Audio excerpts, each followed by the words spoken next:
the Yanks are coming, the drums rum-tumming everywhere. Welcome back to my show. This month we'll be interviewing another military veteran who will tell us about their time in the military. When in combat, servicemen and women know that when they are hurt or injured, they only need to yell one word to get help. In the Army and the Air Force, it's medic. In the Marines and Navy, it's corpsman. In each branch of service, there are specialized men and women who are trained in immediate combat medicine. They know these battlefield angels of mercy will be there for them. This is not an easy task for the medic or the corpsman. The same shot or shell that took down the wounded casualty can also take down the medic or the corpsman. They brave that danger and attend their victim as quickly and as proficiently as possible, many being wounded or killed during those acts of kindness. They are trained in combat medicine in training centers in Great Lakes Naval Training Center for the Navy and Fort Sam Houston for the Army personnel. They're often called to perform other acts of medicine in the field, as you will hear from our guest to interview. These men and women are thoroughly and highly thought of by the men and women they serve with. They know that the person may be the reason that they will come home. My guest today, Richard Campbell, was born and raised in the south side of Chicago. In high school, he attended ROTC and won several awards for his training and drilling. He joined the Navy and was trained as a Navy corpsman. He was sent to Vietnam and attached to the Marines. When he came home, he joined the Illinois National Guard. He's been married for 57 years and has 4 children and 11 grandchildren. His decorations include the Silver Star, the Purple Heart, the Vietnamese Cross for Gallantry with a palm, the Vietnam Service Medal, and the Republic of Vietnam Campaign Medal. Thank you, Rick, for coming on the show. Thank you very much, Jim. What determined you to decide you were going to join the Navy? I really enjoyed joining the Navy, trying to stay out of Vietnam, really. Wrong choice, huh? Well, it was a good choice, really. Yes. I loved being in the Navy. Yep. I had an older brother that was in the Navy for 30 years before he retired, but he was good in the Navy too, and he was a good friend of mine, and World he War still II is. vet? No, he was in Vietnam. He was in. I have 3 brothers, and all 4 of us were in Vietnam at one time or another. Wow. Never together, really. I'm sure your parents were real concerned about that. Oh yeah, absolutely. That's why I enlisted in the Navy, to stay out of Vietnam. Understood. And then when they made me a hospital corpsman, which Yes, I understand. People don't understand. That is, basically you're going to go into combat. That's. yeah, What do you remember about basic training? basic training was interesting for me. I don't think I even told you earlier, but at one time I was going to be the commanding officer for the graduation from boot camp. But I trained another kid that was competing with me. I taught him how to use a sword for things and stuff, and I taught him so well that they had to flip a coin to see who was going to be the commanding officer at the graduation. Well, I'm sure you would have done a good job too. Yeah, I would if I had it. What was your, now this is important, your advanced individual training to be a corpsman? What was it like? What did you have to learn? Advanced the training that I learned as a hospital corps right. school, that was interesting. I had to learn how to suture. I had to learn how to stop bleeding and everything. I had to learn, and really, when I was up to about 16, I used to pass out at the sight of blood. But I had surgery on my spine, on my tailbone rather, when I was on board the USS Yosemite AD-19 in Newport, Rhode Island. And that's when I was being treated on board the ship, that's when I decided that I wanted to become a hospital corpsman because of how well they treated people and everything. And that's what I like doing, even to this day. Yeah, I know what you're talking about. I mean, one of the things when you had to go to sick call or had to go into the hospital, the medics and the corpsmen were fantastic. Yes, they still are. Did you feel that your training was enough to go into combat and treat wounded sailors and Marines? I really didn't know for sure because I was never in a combat situation before or anything when I went to Vietnam. But I knew one thing and one thing only. I had to do what I was trained to do, and that's exactly what I did. And that's one of the things the military teaches you. They taught me how to be a good guy. Yeah. You did another job you talked to me a little before, another job at Great Lakes. Oh, yes. I was working in dispensary 1017 before I got transferred to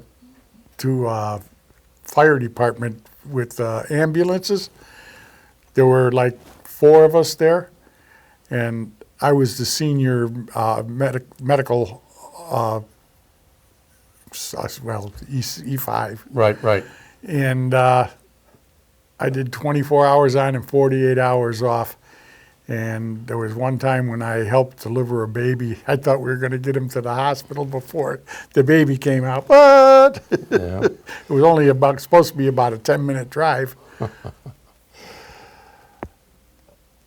Did you go straight to Vietnam after the training at Great Lakes? I went to Camp Pendleton, California. Okay. That's where I did my training with the Marine Corps for field training with the Marines. That was about 3 or 4 weeks, I think I did up there, 4 to 6 weeks, somewhere around there. And then I went to Okinawa, and then from there we spent the night, and then we went over to 3rd Medbat in I can't even think of the city that was in, but it was a 3rd Medbat was a medical field hospital. Okay. A question. That period you just spent down in Pendleton, what was some of that training like? That was a lot of running and stuff too. A lot of walking and running out there, and they were training us to get into better shape to be out in the field and stuff. It was strange because I was dealing with the Marines for the very first time, but they treated me with a lot of respect and dignity. It wasn't just me, there was a whole bunch of us that were going for it at that time. What were your thoughts upon arriving in Vietnam? That was a little leery. I mean, I arrived at 3rd Medbat and spent maybe about, I think it was a week before I got attached to Fox 2-3. And I would love to do that again. But it because where I was, there wasn't too much battling and stuff. And once I got into the Fox 2-3 and we went out in the field, that's when. What did you think about the weather over there? Oh, it was wet. It was wet when I first got in country. It was cold, cool, and wet. Not really cold because I'm born. Winters in Chicago are cold. And you reported to the Marines. What unit were you with? Fox 2-3. That's Fox Company. 2nd Battalion, 3rd Marine Division. Okay. Did you go out on jungle patrols? And if you did, Yes, I did. Tell us about it. I mean, what is it like to be out on patrol with a group of Marines out there? Basically, you're kind of alone. Well, they treat all corpsmen, the Marines treat all hospital corpsmen with a lot of respect and dignity, and they'll do anything they can to save us too. And They are good people. Oh, They are some of the best I've ever worked with, really, honestly. But the thing that we did one time, we were out on patrol on a highway, well, it was like a highway. It was, and the civilians coming out of the village of Campbell, they stepped on a ID. IV and it blew up. And there were 3 women that I ended up going there to save that were pregnant with babies, and saved them all. Great. I'd do it again, but they tell me I'm too old. When you're out in the jungle, especially at night, what do you think about? When I was out in the jungle at night, I slept in a tent most of the time, but it was really, the thing I was worried about the most was the NVA, because we were just south of the DMZ, is where we were in up by the 3rd Medbat. We were between, I can't think of the number of the highway or anything, but I'm sorry about that. My memory is... That was a few years back. Yeah. And the NVA is the North Vietnamese Army, Yes. which is different than the Viet Cong.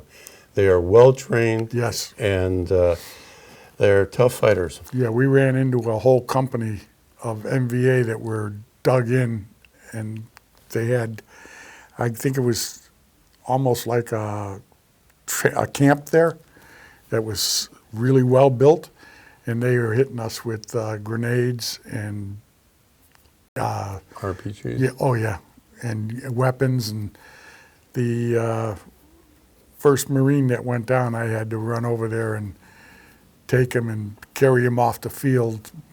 I think it was about 100 yards or so to get him off the field and start treating him better than what he was getting there.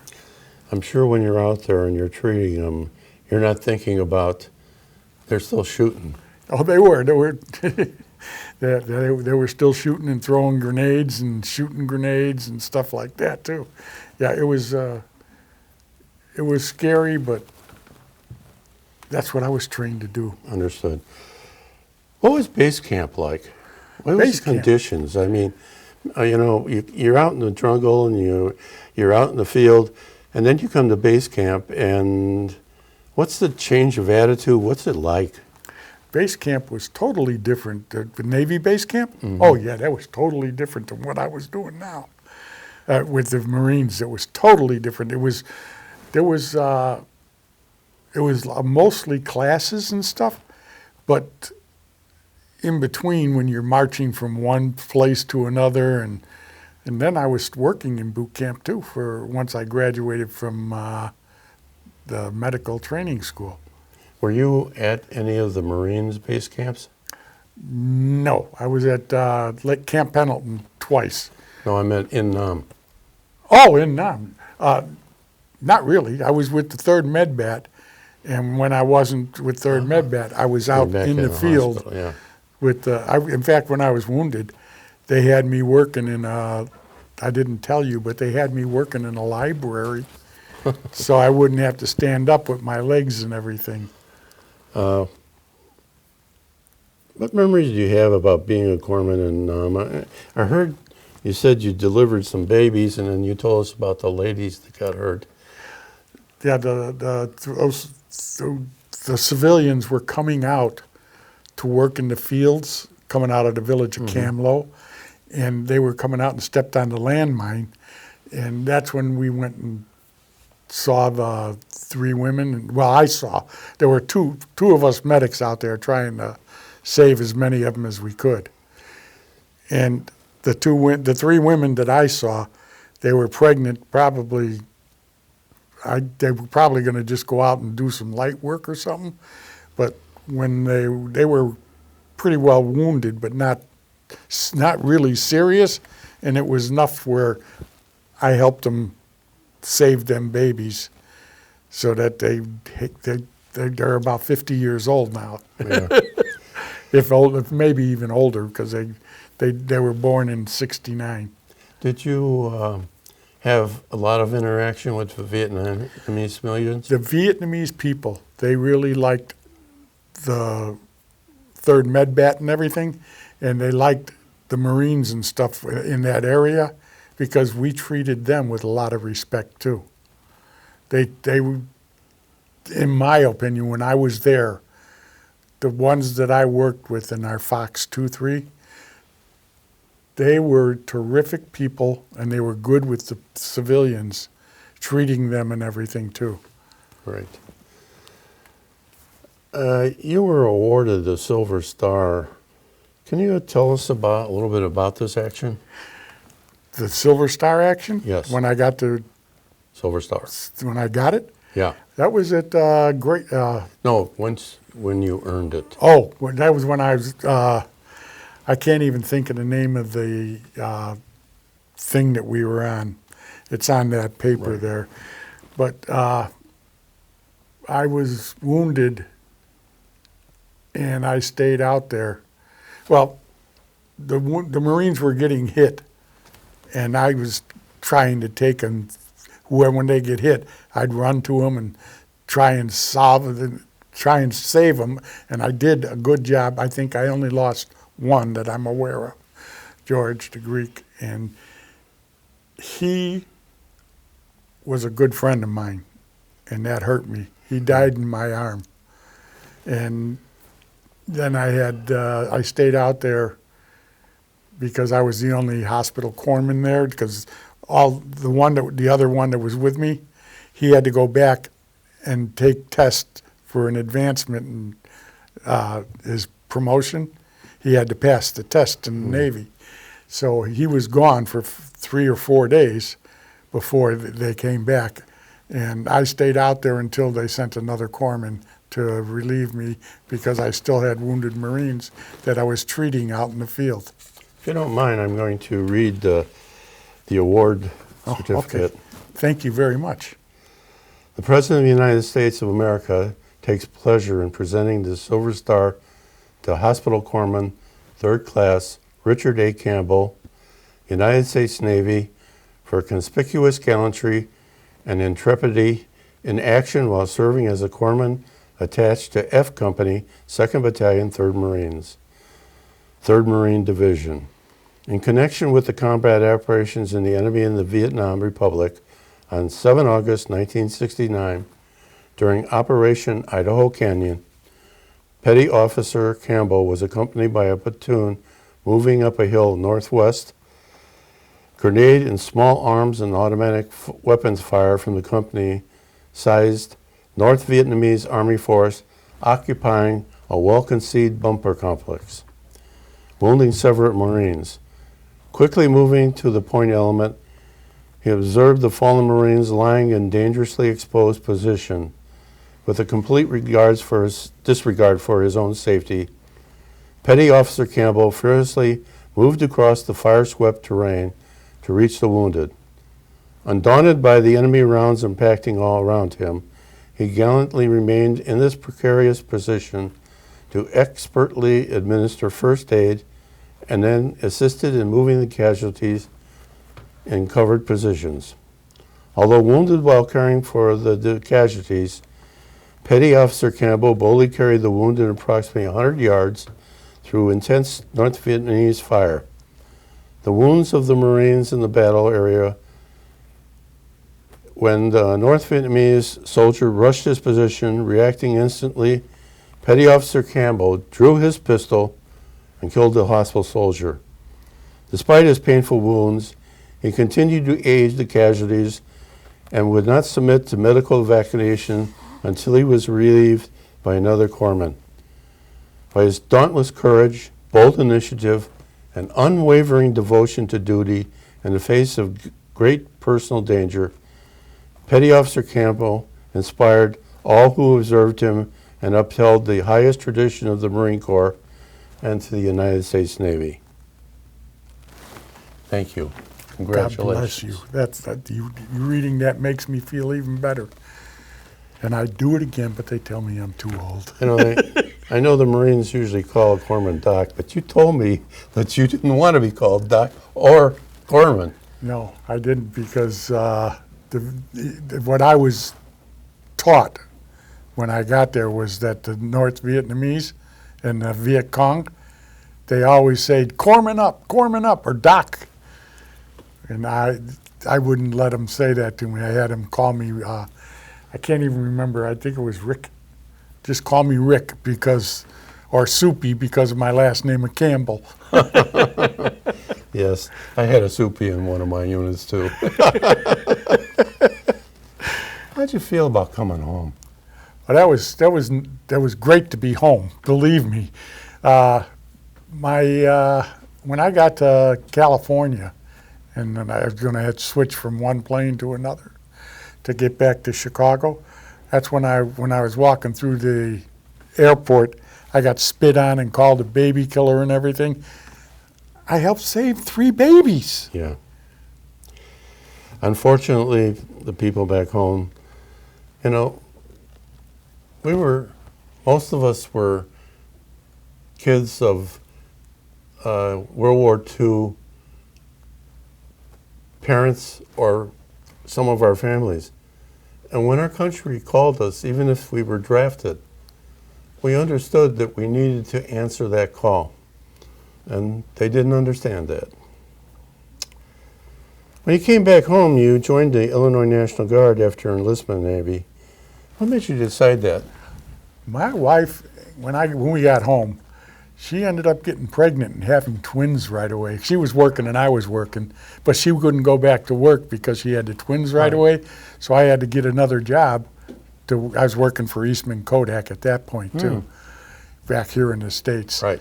And then I went to a friend of mine who was a medic.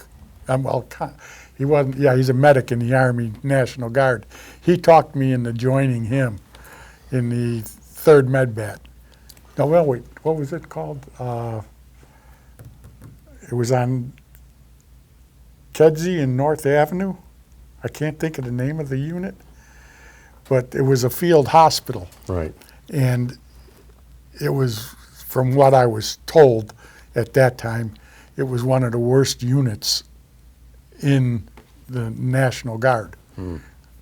And when we got through with working on it and setting it up differently, we reassigned people that were working in medical field and stuff.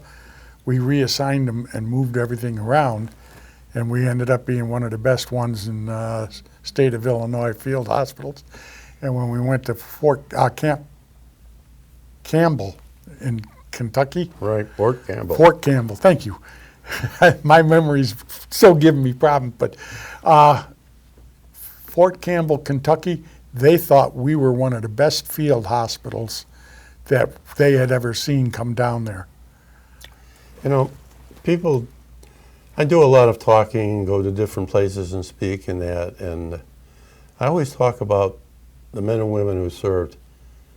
And I've had numerous National Guardsmen and reservemen coming up to me and said, well, you know, I don't think I deserve it. I didn't go into combat. Not like you.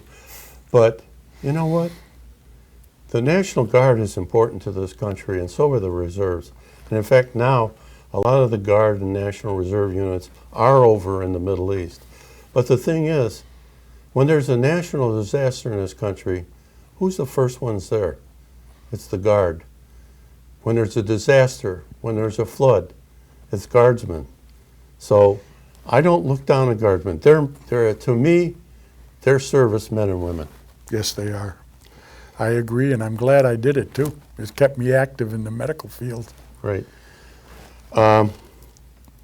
You have been a hero for the day at White Sox Park. What was that like? Oh, that was spectacular. When I was a hero of the game there. I think that was 2019, I believe. I'm not positive. I don't know if it was 15 or 19. One of them was the honor flight, and one of them was the White Sox game. But they took me out in the field, and they showed it up on the signs and everything. Jumbotron. Jumbotron. I had the Silver Star and Purple Heart. in Vietnamese Cross of Gallantry, and they told everybody. And when I got off the field, it was against Detroit too. So it was a big, full field. Right. And by the time I got off the field and walked back to my seat, it took me over an hour because all the people that I was passing on in the stands, they were shaking my hands, hugging me, and thanking me for everything I did. And I loved it. It was an honor. It was an honorable thing. I think that we veterans from Vietnam era have done a lot to shake that idea that people had of us. We've done so many things. People, I think, realize now that we were there doing a job that our country asked us for. Speaking of that, you've been at a middle school in Batavia, and how do those kids treat you? Those kids, all of us, I think there were 6 veterans there this year, and they were all from Vietnam. And they loved us. They had their, in the second class that we were in, all the kids, got a question, and they asked us both questions, well, 3 of us, they asked us all the questions, we all answered it, and they loved it. They couldn't be happy. They couldn't even leave the classroom without coming up and thanking us for our service. It was wonderful the way they treated us. You know, those of you who've been watching the show know I send care packages to our troops overseas. And in those care packages, we get a lot of letters from schools and high schools. In fact, a couple of weeks ago, I was at St. Lawrence High School, and the kids there did a donation drive, and they all wrote letters for the troops. And they're bringing it tonight when we pack them. We're going to be put them in that. You know, the kids understand that there are heroes in this world, and there are people that are willing to strap it on and face forward when there is danger and this country needs to be protected. The last question I ask every vet, and this is one of my favorite ones, how do you feel about being a vet? I am proud of the fact that I served my country at that time. Like I said, I enlisted in the Navy to try and stay out of Vietnam. Even though I did 4 years of Army ROTC, and I was trained and I graduated a first lieutenant and all that stuff, but I still feel more honored that I served my country to help keep it as free as it is today. And I would do it again. But they tell me I'm too old, Jim. I understand. You know, every time I do this show, every one of the vets that I have interviewed has always said that if I needed to do it again, I would do it. Yes. And I'm one of those, believe me. You know, I appreciate, you're one of my favorite swabbies. Well, thank you very much. God bless you. And I want you to accept this pin and this coin for being on my show.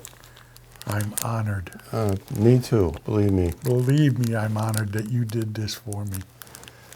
I did it for you and for all the veterans out there. You know, I know a lot of you out there have stories to tell, and you feel like, I don't want this coming out. But you know what? These stories need to come out. We have brave men and women that were out there, and always in combat, because when you raise your right hand and you swear that you will defend and to protect this country, even if it means that you would have to die to do it, you're a hero. Amen. Amen. Next week is Memorial Day weekend. It's time of the year when we kick back and enjoy spring and the coming of summer. It's a great time to enjoy what America offers us. Go to picnics, parties, and the car races. However, we need to remember that for those of who, for over the last 251 years, and the services, the Army, Navy, and Marines are 1 year older than this country, have given their lives to make that so. So we honor them with respect and remembrances. I also think it's time to think and remember about those of our brothers and sisters who served, fought, and were possibly injured defending our country, came home, and have since answered the last retreat. Thank you for your service you gave to us till the end. This is my 32nd show. It has been and is an honor to be in the presence of so many heroes. Thank you again for watching PHTV and my show and listening to these true stories. See you again here next month on PHTV for Honor and Respect.